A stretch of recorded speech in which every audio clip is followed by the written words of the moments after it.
Prophecy obunabbi is given by the Spirit of God. buweebwa n'omwoyo wa Katonda. For prophecy Kuba obunabbi is one of the gifts kyekimu ku birabo of God.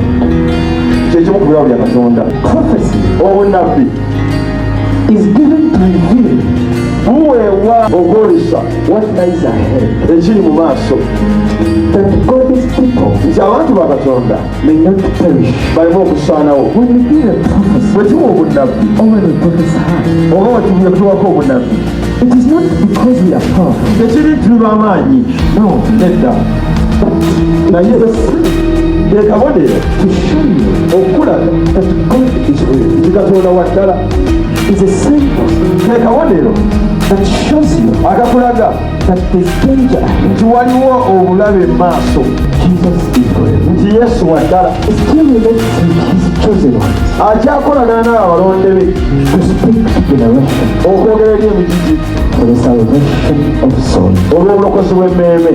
I saw gunshots, nalabye amasasi, in a place which appeared like a learning center. Mu kifo ekiringanga kye basomeramu. Not here, si wano, but let us pray. Naye leka tusabe for students. Leka tusabire abo abasomi in the name of Jesus. Mu linnya lya Yesu Kristo. Amen. There's multiple law enforcement agencies, including the FBI, are responding to a shooting at a high school in Perry, Iowa, where officials say at least one victim has been killed and 2 more injured. FBI, ATF, and medical staff are on site, and a city official tells ABC News City Hall is on lockdown as a precaution. Officials are set to hold a press conference shortly. We will bring that to you live as it happens. Right now, I want to go to ABC's 𝓚𝓪𝓸𝓸𝓬𝓴, who's in Perry, Iowa, along with ABC News contributors Robert Boyce, former NYPD chief of detectives, and former FBI agent Brad Garrett for more. Alex, what are you hearing from officials there right now? Hey, Diane. So we know that this active shooting situation broke out just before 8 a.m. here, and you can see behind me, this place is on lockdown. We've got a huge law enforcement response from state agencies, local authorities. Also, one of the state troopers here told me that the FBI is also on scene. Of course, we're expecting this update from police around 10 a.m. But a short time ago, I actually got a chance to speak with the stepmom of 2 students here. She says that one of her kids was actually hit in the back and on the arm. Thankfully, he is okay, and that his brother actually knew this shooter. Take a listen to what she had to say about learning that her kids were involved. One of the worst moments of my entire life, but the best phone call I got was saying that they were okay. I'm glad that they're okay. Overwhelming. Like, the pain in your heart is just overwhelming. Diane, you can imagine, getting that phone call, or in her case, that text message, but certainly some relief there. But still, a lot of unknown questions here. We don't know how many shooters were involved. We don't know the scope of the injuries or the fatalities here just yet.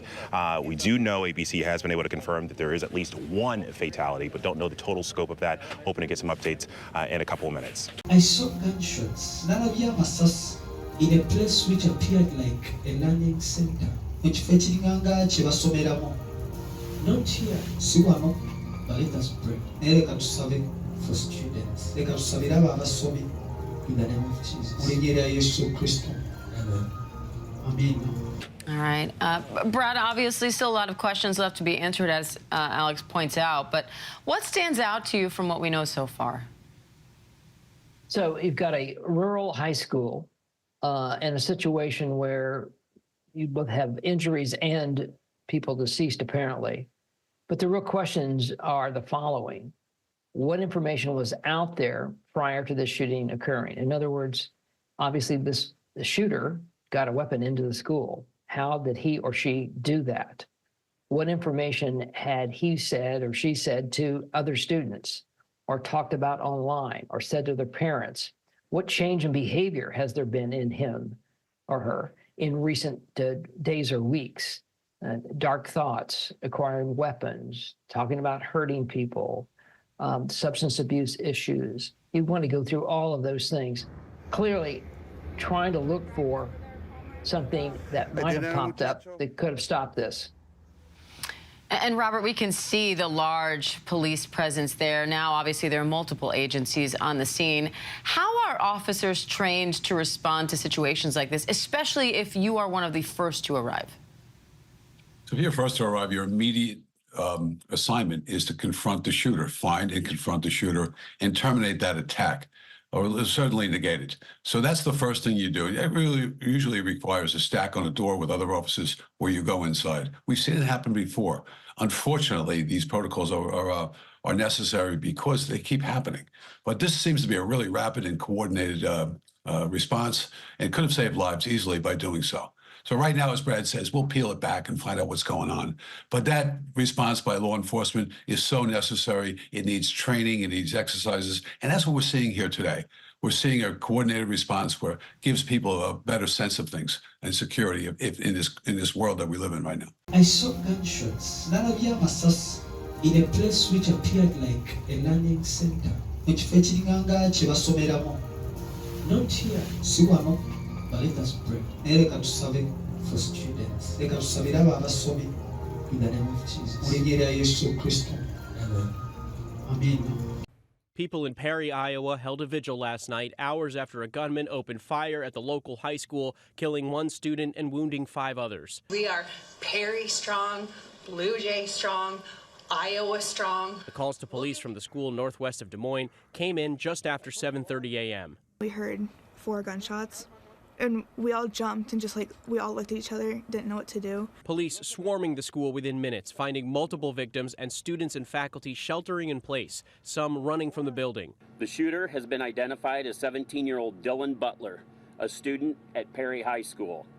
Butler was armed with a pump-action shotgun and a small caliber handgun. Police say Butler opened fire at a school breakfast program for middle and high school students, killing a 6th grader and wounding the school's principal, Dan Marburger, before taking his own life. Police searching the school found an improvised explosive device as the wounded were rushed to hospitals. It's just traumatizing because honestly, he could have just killed me then and there and I wouldn't be here right now.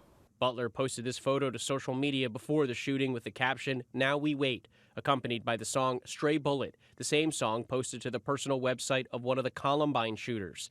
In social media posts reviewed by ABC News, the suspect referenced school shootings and bomb threats, and in one post could be seen holding a revolver. He also posted about battling suicide and depression. He was bullied since elementary school. Butler's friends say he and his sister were bullied. He got tired. He got tired of the bullying. He got tired of the harassment. We tried to be there when he needed us, which clearly we weren't there for him enough. It's important to note police have not confirmed a motive for the shooting. I saw gunshots, nalabye amasasi, in a place which appeared like a learning center. Ekifo ekiringanga kye basomeramu. Not here, si wano, but let us pray. Leka tusabe for students. Leka tusabire abo abasomi in the name of Jesus. Mu linnya lya Yesu Kristo. Amen.